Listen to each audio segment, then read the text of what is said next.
पवार को पद से हटा दिया है। जी हां, एक बड़ी खबर, पार्टी की राष्ट्रीय कार्यकारिणी की बैठक में यह फैसला किया गया। प्रफुल्ल पटेल ने राष्ट्रीय कार्यकारिणी की बैठक बुलाई थी। अजित का 40 विधायकों के समर्थन का दावा है और आज की मीटिंग में 31 विधायकों के मौजूद होने का दावा किया गया है और अजित पवार कह रहे हैं कि 40 विधायक उनके साथ हैं। हालांकि आज की मीटिंग में 31 विधायकों के मौजूद होने का दावा है। तो प्रफुल्ल पटेल जिन्होंने राष्ट्रीय कार्यकारिणी की बैठक बुलाई थी और इसी बैठक में अजित पवार ने खुद को अध्यक्ष घोषित कर दिया। तो दोनों तरफ से जो है दावे किए जा रहे हैं। शरद पवार खुद भी कह रहे हैं कि असली एनसीपी उनकी है, लेकिन अजित पवार कह रहे हैं असली एनसीपी उनकी है क्योंकि उनके पास 40 विधायकों का समर्थन है। फिलहाल दोनों के ये दावे हैं, लेकिन पटरी किस तरफ जाएगी, विधायक किस तरफ जाते हैं, यह बड़ी बात होगी क्योंकि बहुत ही बड़े और कद्दावर नेता है शरद पवार और वो जिस तरह से चालें चलते हैं वो महाराष्ट्र की राजनीति के साथ साथ पूरे देश की राजनीति में उसकी चर्चाएं हैं।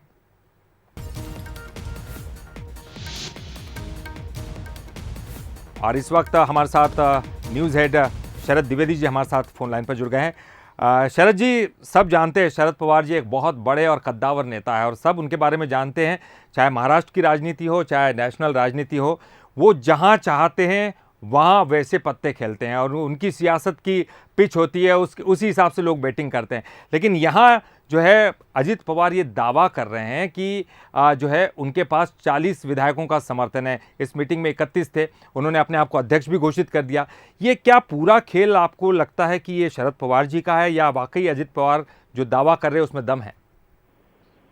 देखिए, शरद पवार महाराष्ट्र ही नहीं देश की राजनीति के एक ऐसे राजनेता हैं उनके बारे में बहुत ज्यादा, जिसको हम कहते हैं हाइप, एक ऐसी चीज है कि उनके बारे में ये भी आप और हम सुन रहे हैं कि दरअसल ये शरद पवार जी का ही खेल है जिसका एक मोहरा बने हैं अजीत पवार। लेकिन ये सारी चीजें दरअसल आप और हम ये भी जानते हैं कि ये कई बार एक मजाक या किसी बहुत बड़े व्यक्ति के चरित्र से जो कुछ चीजें जुड़ती हैं उनकी वजह से बहुत अधिक महिमा मंडन जैसी चीज जब हम करते हैं तब ऐसी बातें सोचते हैं। दरअसल शरद पवार जी का ये सही बात है और ईमानदारी की बात है कि उनकी राजनीति का सूरज अब ढल रहा है और जब ढलते हुए सूरज के समय जो राजनेता है वो अपने ही परिवार के किसी व्यक्ति को आगे बढ़ाता है तो कार्यकर्ताओं में भी निराशा होती है, मायूसी होती है और वो ये सोचते हैं कि जिस जिंदगी भर हम जिस नेता का झंडा लेकर चले वो कमान भी सौंप रहे हैं तो अपने ही परिवार के प्रतिनिधि को सौंप रहे हैं और इसी का फायदा अजीत पवार ने उठाया। हालांकि वो भी पवार परिवार से ही हैं और भतीजे हैं, सगे भतीजे हैं, लेकिन फिर भी एक ऐसा रिश्ता था जिसको लेकर वो कह सकते थे कि मैं सुप्रिया सुले तो नहीं हूँ, उनकी बेटी या उनका बेटा तो नहीं हूँ। तो कुल मिलाकर ये रणनीति तो पूरी दिखती है कि अब शरद पवार जी का शायद वो दबदबा महाराष्ट्र की राजनीति में और देश की राजनीति में नहीं है।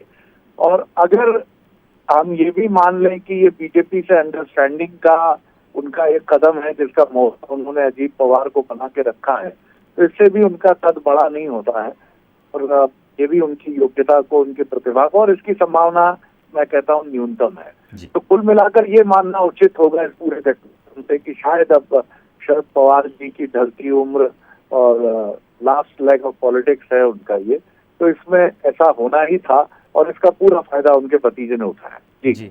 और ये भी सामने आया था कि जब पोस्टर वॉर चल रहा था तो इन्होंने अपने पोस्टर्स में जो है शरद पवार को भी स्थान दिया हुआ था, अजित पवार ने अपने पोस्टर में।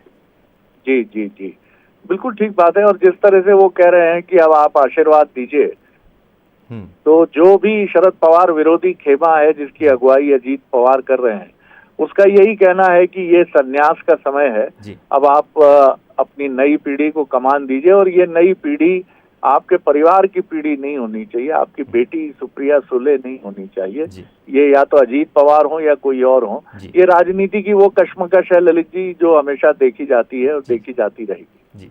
चलिए, बहुत बहुत शुक्रिया शरद जी इस पूरी जानकारी के लिए। और निश्चित तौर पर ये एक बड़ी सोच है जिस तरह से हम शरद पवार को सोचते हैं पूरे राष्ट्रीय परिप्रेक्ष्य में। लेकिन सवाल ये उठता है, क्या वाकई उनका राजनीतिक जो सूरज है वो अब ढलान की ओर है? और इसी जो कुछ कह रहे थे शरद जी, उस बात में ख़ास तौर पर यह सच्चाई दिखाई दे रही है। और अजित पवार जो दावा कर रहे हैं उस दावे में कितना दम आने वाला है, आने वाला समय बताएगा, क्योंकि ये दोनों ही तरफ से मीटिंगें होंगी। और कौन अपने आप को पार्टी का अध्यक्ष घोषित करता है और किसके दावों में कितनी सच्चाई सामने आती है, आने वाला वक्त बताएगा।